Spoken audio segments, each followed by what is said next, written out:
Hey, it's Dan. Welcome back. You're watching iAllegedly, and I have got a great one for you today because I am in Orange, California, and I had a meeting up here, and I just realized I was right next to Eisenhower Park, a place that I spent a bunch of weekends at when I was a kid. Got fishing and the streams that run through this place, and we lived with my mom, and every other weekend I would see Father of the Year, and we'd spend a lot of time doing things that were basically inexpensive and free. Had a lot of good memories up here at this park. But I want to cover a lot of the economy news, a lot of the national news, a lot of crazy things that are being suggested right now to get people hired. And before I get into it, please take a second to hit the like button. Please hit the subscribe button. Share this with all your friends, colleagues, and family members, and anybody who's interested in all this stuff. But very cool place. It's nice to go back to places, you know, this place is clean, this place is fun. It's right on the corner of Lincoln and Tustin Avenue, but it's got, you know, all the little streams and lakes, and people are fishing out here during the day. Very, very cool. But again, first story is out of the Philadelphia Inquirer, and it'll be in the video description below. But it is suggested to hire hourly workers right now that we pay them the day that they work. Now, think about this. Think about what a nightmare it would be if you were an employer and you were going to start to pay people every day. End of their shift, pay me. Give me my money. Hi, I'm clocking out, pay me. I think this is absolute lunacy. Now, I have no employees right now, thank God. Okay, but when I did, I used different payroll services like ADP and Paychecks and things like that. But for those of you that don't know this, this is how this works. You know, you have your pay period ends, you notify the payroll company, John Smith's getting this much money for whether he's hourly, whether he's salary, whatever it is, and you notify them that's what he's getting paid this pay period. And they tell you, okay, based on his hourly wage, based on the taxes, his income, you know, you have responsibilities as an employer to match certain payroll taxes. And they tell you, okay, your commitment for this pay period for all the checks and everything that we're going to write is going to be X. So you do that, you put that money in the account, and then your employees get their paychecks. Some hammer them that second. Some, you know, wait a few days, some wait a week or so, whatever.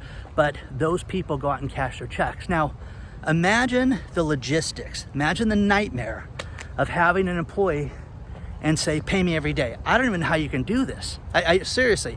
Now, again, the Inquirer, the story in there is ridiculous because they're trying to do whatever they can to keep people employed and to get them motivated to come work for different companies.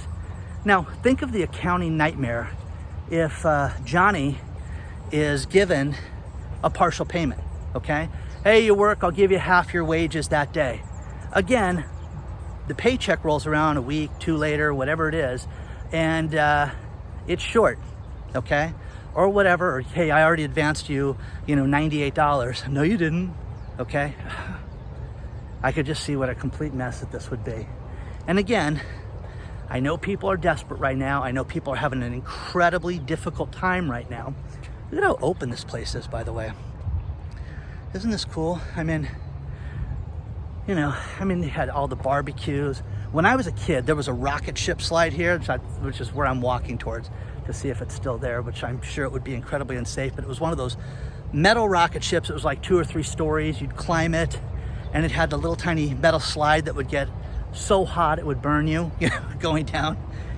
Anyways, how you could have things like that and how people did not fall is beyond me, but we'll go see if it's up there. But anyways, these employees getting paid like this is an absolute nightmare. People are getting creative, and with the creativeness, they're getting incredibly desperate. All these incentives that they're offering people to come work there, I get it, okay? But it is a real problem with all of the stimulus payments that are being eliminated, all of the unemployment that's being eliminated. you're gonna see more and more creative things happening. There's a man that wrote into me that owns multiple fast food restaurants. He's closing 2 of the fast food restaurants. Not because they're not making money, not because they're not profitable, but in their cities, they could not get people to work there. Now, again, guys, some of these jobs, I understand they're not for everybody and they're not the greatest jobs in the world, but could you imagine not having a staff, okay? Now, you can say, get his family, why doesn't he work there? Of course, but think about this, you know, you've been to Taco Bell, you've been to those places, they don't work, you know, one person can't do everything. So it's crazy that these places know that they can't staff it and they cannot get people to work there. So share your thoughts on that and let me know what you think.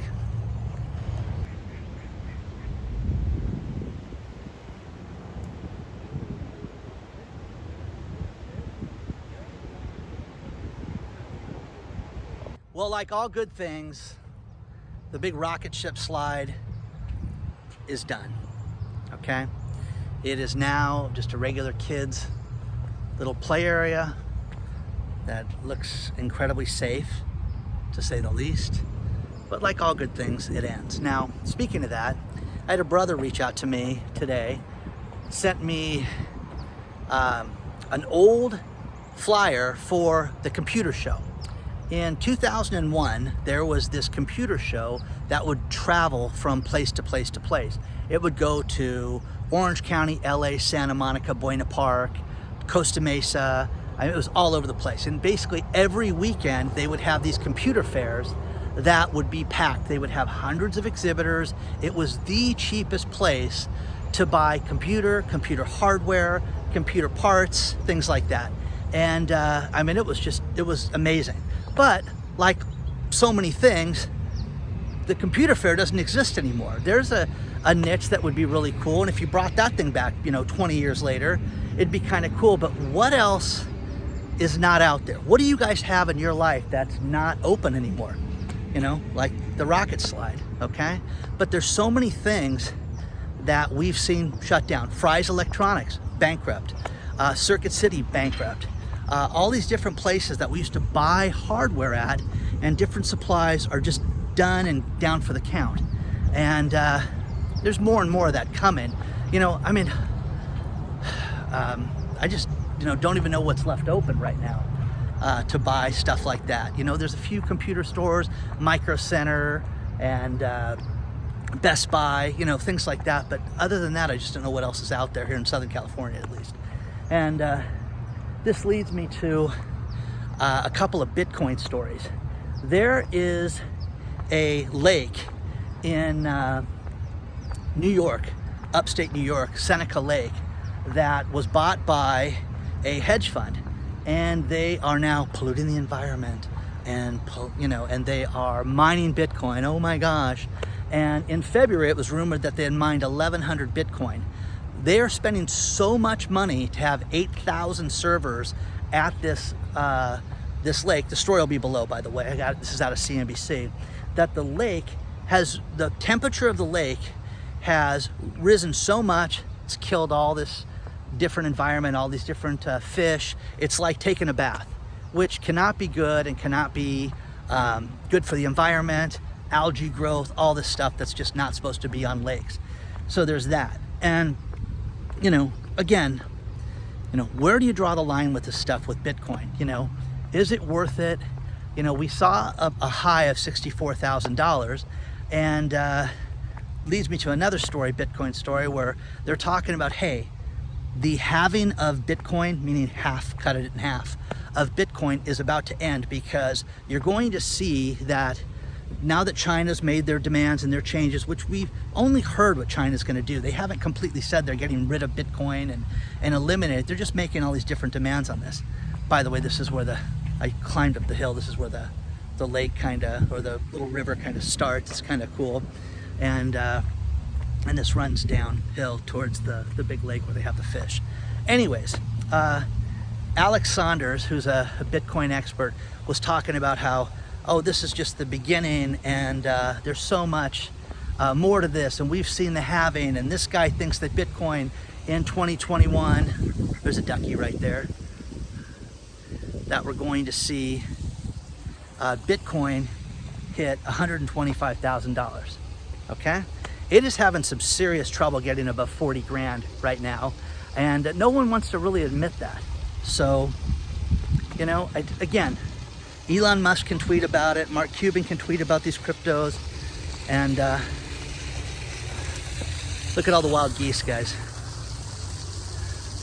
Wow, these things crap. They're like, it's like a hot dog. It's cute when they do that. But anyways, it's a really cool place to sit out in the sun. There's a bunch of little parks up here, little playgrounds and places, and you can feed the ducks and feed the wild fish and stuff. But what do you guys think about this with Bitcoin? Everybody, you know, Dan, don't bag on it. Don't be down on it. And again, it has not seen a true inflationary cycle. It has not seen a true economic worldwide downturn like in 2008. If it saw that, we'd be able to have some respect for it and understand it. Now, being the fat old man or Chicken Little or whatever you guys have called me in the description below, I have had the luxury of being an older person who has seen things happen and remember 2008 vividly. And there's a lot of things I've changed in my life and in my business, and I wouldn't have the employees, I wouldn't have big rents, I wouldn't have equipment and ongoing payments and things like that like I had back then, which is not the way to live. Anybody should have it. You should prepare to save your money. But that being said, we're going to see something bad happen. Now, I get people that have written me and said, it is so great where I live, the economy is fantastic, everything's coming back. Great, it may be in your area, but if you don't think that all these foreclosures and all of the problems that we're gonna see with the rent moratorium that's gonna become unglued, you're kidding yourself. I know landlords that have 1 and 2 properties that are hanging on by a thread, okay? I'm one guy. Now, as the channel grows and I get more emails and I get more people that reach out to me, you're gonna see more and more people that are gonna have problems and the truthfulness of people not paying rent has had a catastrophic effect on these people. And that effect is gonna be felt throughout the marketplace. Now, yeah, you can talk about BlackRock and all these other investment companies and, you know, all the rich people that are gonna buy up all the real estate and overpay for it. Maybe they will, but you're going to see a flood of houses on the market. There's going to be a tremendous amount of forbearance properties that they're going to have these people qualified. That's the thing. Talking to lenders, they say, great, forbearance is over, but you've got to qualify for the loan. What happens if you guys bought that $1 million property? You've got an $800,000 mortgage, okay? And you or your wife's not working, okay? Maybe both of you aren't working, or we're just gonna refinance. They're gonna put this at 40 years and put it at the end of the mortgage. No, they're not. They're not gonna do that, guys. So trouble's coming. I wish I had food for the geese, but I don't. So if you guys have any suggestions on what to feed the geese, I'm all ears, okay? Share your thoughts below, guys. Isn't this place nice?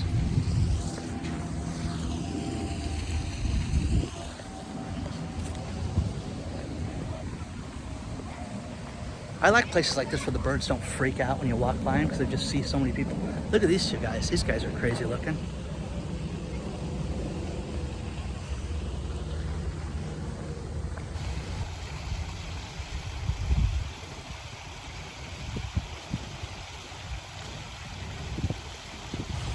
When I was a kid, I just thought Eisenhower Park was a neat name.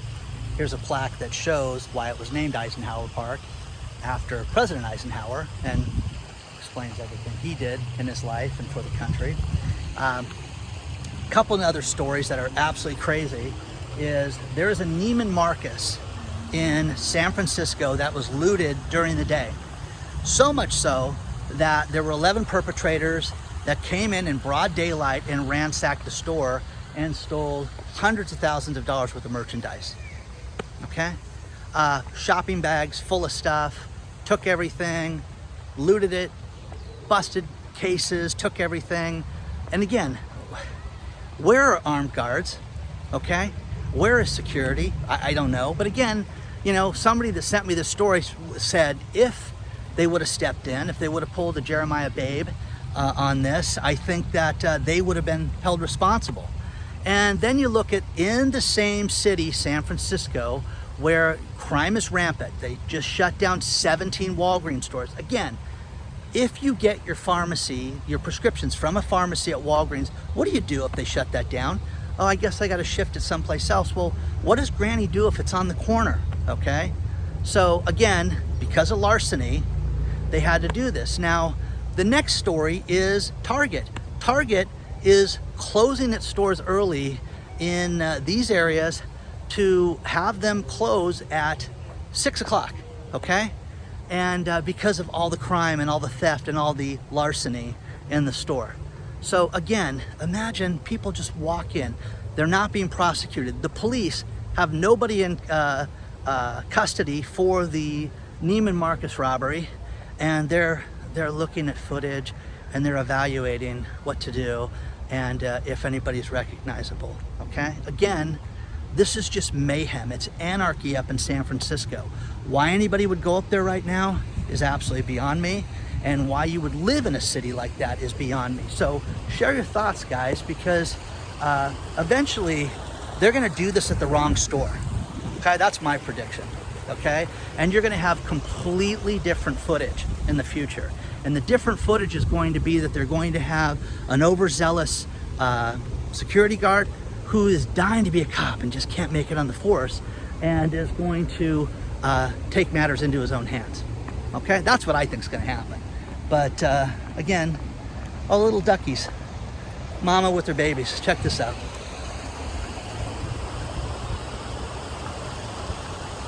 Kind of cool. Share your thoughts, guys, about the grand larceny and the ducks.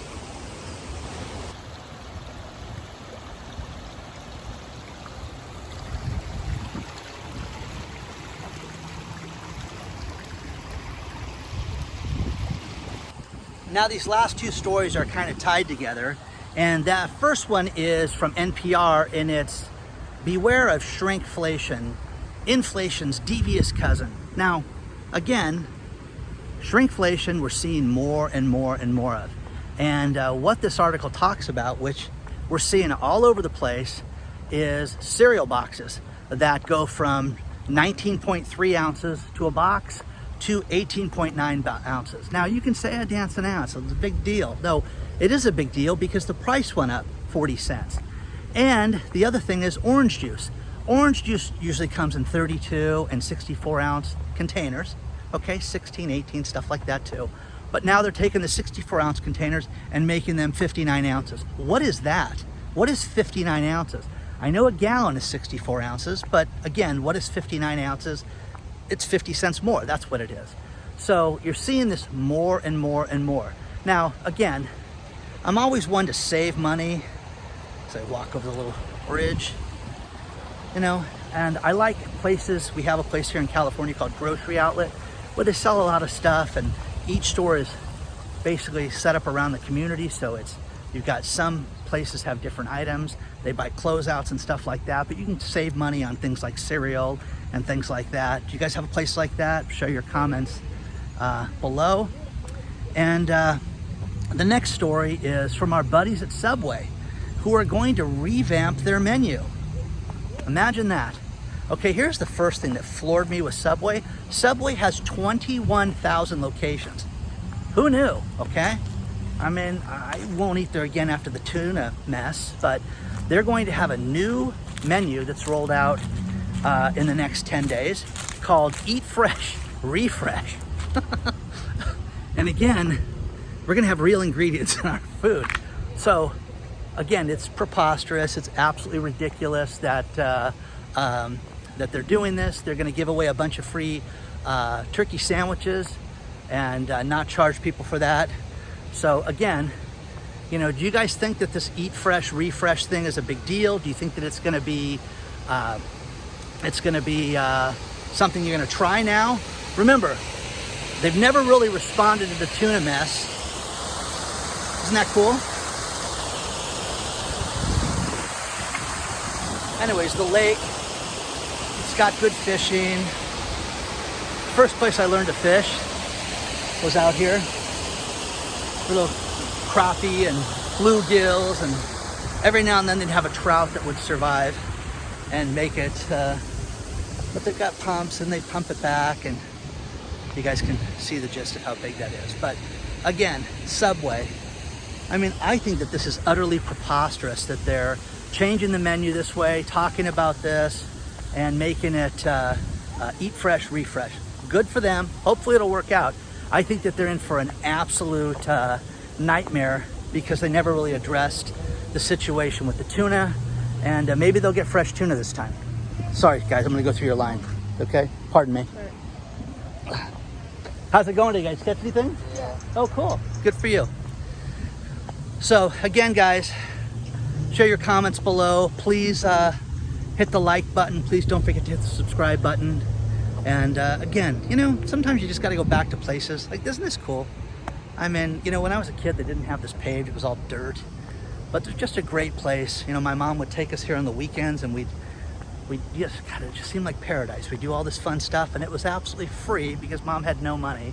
And again, oh, look at the mommy with their baby ducks right there. I'm gonna end it on that. So hope you guys are well, onward and upward, be well, and I will see you guys very soon.